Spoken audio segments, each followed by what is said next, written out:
আপনার সমাজে বেনামাজির সংখ্যা এত বেড়ে গেছে, কেউ যদি 5 ওয়াক্ত নামাজ পড়ে এরা সবাই সমাজের প্রশংসা করে, কয় যে এই লোকটা 5 ওয়াক্ত নামাজ মসজিদে গিয়া পড়ে। এটা কিন্তু বলার বিষয় ছিল না, কারণ আমরা কেউ পড়ি না বলে একজন পড়লে এটা নজরে পড়ে। অথচ উচিত কথা ছিল মুসলমান মাত্রই 5 ওয়াক্ত নামাজ জামাতে মসজিদে গিয়া পড়বে, ঠিক কিনা? এটা কিন্তু সবার উপরেই ফরজ।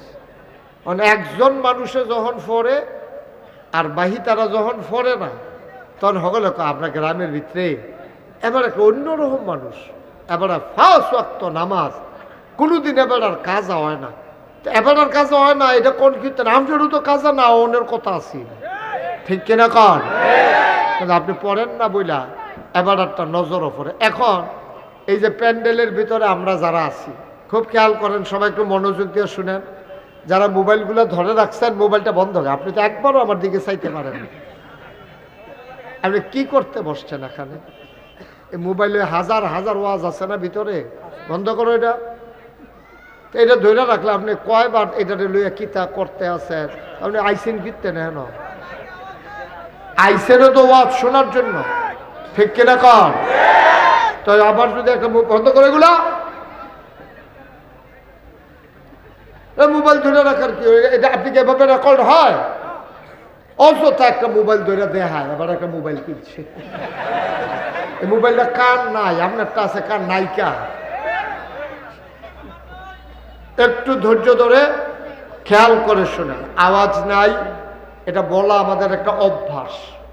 কারণ এই যে লোক আইছেন, আমি যদি মাইক ছাড়াও কথা কই আপনারা চুপ করে শুনলে তো এমনি শোনার কথা। মাইক ছাড়াও যদি বলি, তারপরে মাইক তো বাজতে আছে, তারপরে আবার আওয়াজ বিচারতে আছে। এই মাইকের ভাড়া দেওয়া, কম ভাড়া দেওয়ার একটা লাইন আর কি। তারে ভাড়া নিতে গেলে কইব তোর মাইকে আওয়াজ হয়েছে, কি আর ভাড়া এগুলো জানতে, তারা কমাইয়া টমাইয়া ভাড়া দেওয়ার একটা লাইন করতে আছে।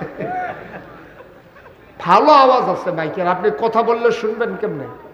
আপনি মনোযোগ দেন, আপনি শুনতে পারবেন, বুঝতে পারবেন।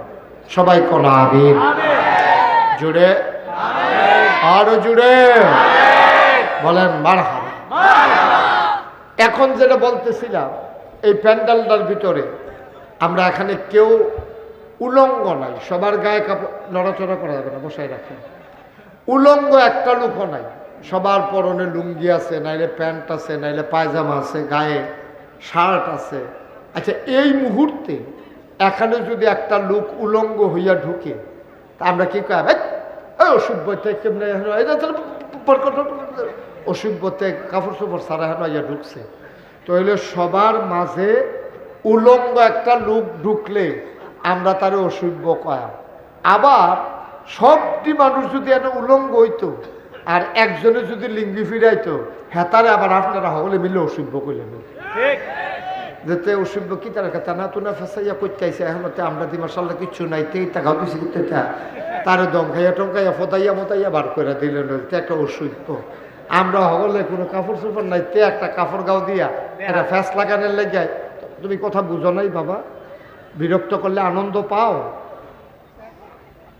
না? করছি মোবাইলটা পকেটে ঢুকাই রাখো, বিরক্ত করে আনন্দ পাও নাকি?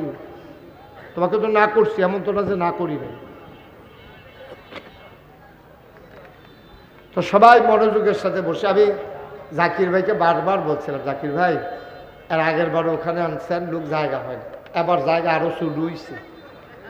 কি লেগে আমার যে এবার আইন না, খাতির আছে, ঠিক আছে, তো খাতির থাকলে তো এর লেগে তো সমুদ্র তো আর বোতলও বরণ যেত না কেন?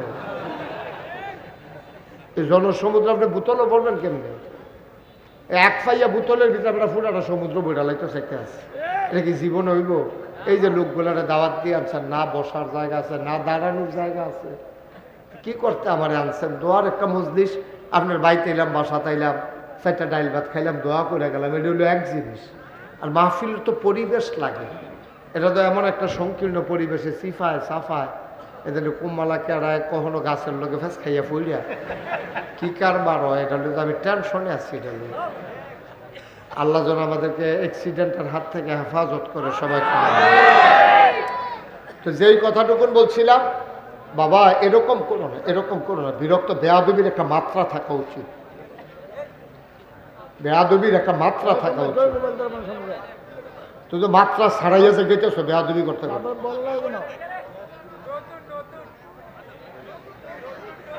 কতবার বলা যায়, অযথা বেয়াদবি করবে বৈশা বৈশা। কি করতে আসছো এখানে?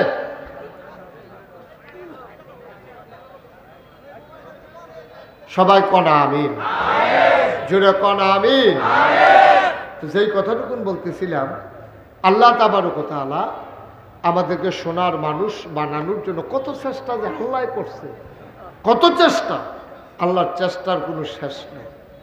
আমার আল্লাহ রাব্বুল আলামিন, গভীর মনোযোগ খেয়াল করে শুনবেন, আমার আল্লাহ রাব্বুল আলামিন এই দুনিয়ার ভিতরে মানুষ করে বানানোর পরে আমাদেরকে এমনে এমনে ছেড়ে দেন নাই।